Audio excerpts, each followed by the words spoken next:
So hopefully we'll be able to answer some questions for you and guide you in the right direction. This is obviously how to start a marijuana business. So here on the panel today, we have Chelsea Mulligan, we have Tyler Strafford, and we have Larry Smith. He's from G5. So I own G5 Cultivation. It's in Las Vegas, Nevada. I'm one of the very first African-American owned cultivations licensed by the state of Nevada. What do you guys think is number one suggestion that you would give to someone who wants to start a business in this industry? Building a good team. Like, that's my biggest thing. So many people come in and they piecemeal a team based on probably money that they can bring to the table.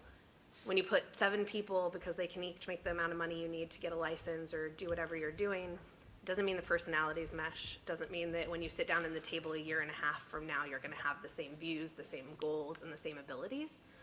So vetting, making sure your personalities match, and making sure your end goal 5-10 years down the road is the same and you have the same direction.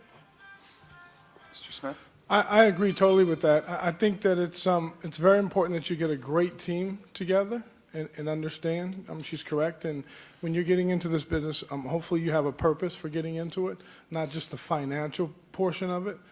Where I come from, this is a culture, and I think a lot of people are thinking that this is the next gold rush. And I've seen, when I first got in, everyone was talking about how much money these certain people were making, and I took a different approach. I wanted to see the people who failed, and so it's not as easy as it may appear to be. There's a lot of obstacles.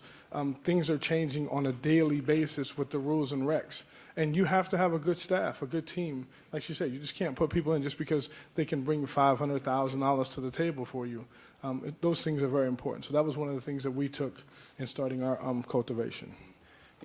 How you go about really starting and getting it together to be like, okay, step one, I'm here, I'm educating myself a little bit. What's step 2? Well, for me, I get asked that question a lot of like, how can I get in with you? And to me, I think, it's really stepping outside of the box. There's a lot of there's a lot of things that go along with this industry that people can take part in. Packaging. There's transportation. In Nevada, we have to transport to the dispensaries, and we have to use the transportation company to do that. There's just so many other things. There's hemp. I'm starting to see people make hemp shirts.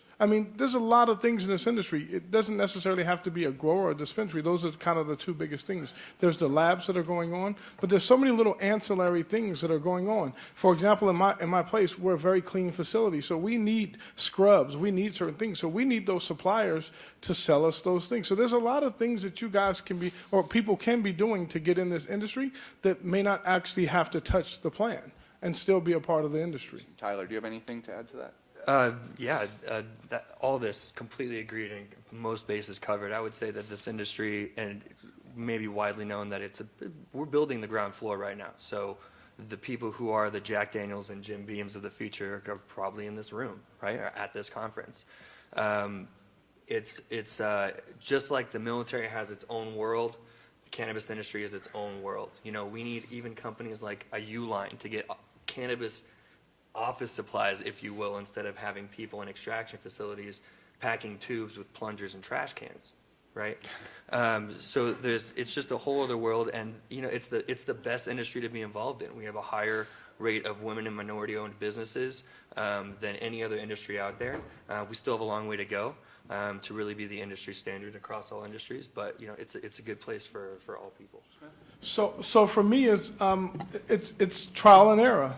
This is a new business. So I've gone through some people who I thought were going to be pretty good. Horrible. I hired an ex-Metro SWAT head of the police union to come in to make sure that I'm in compliance on security, making sure that everything is done the right way.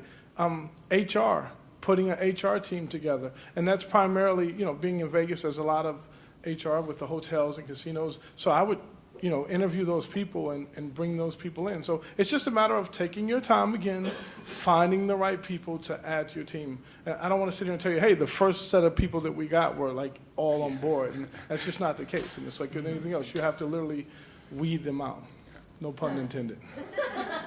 Unfortunately, we have to wrap it up.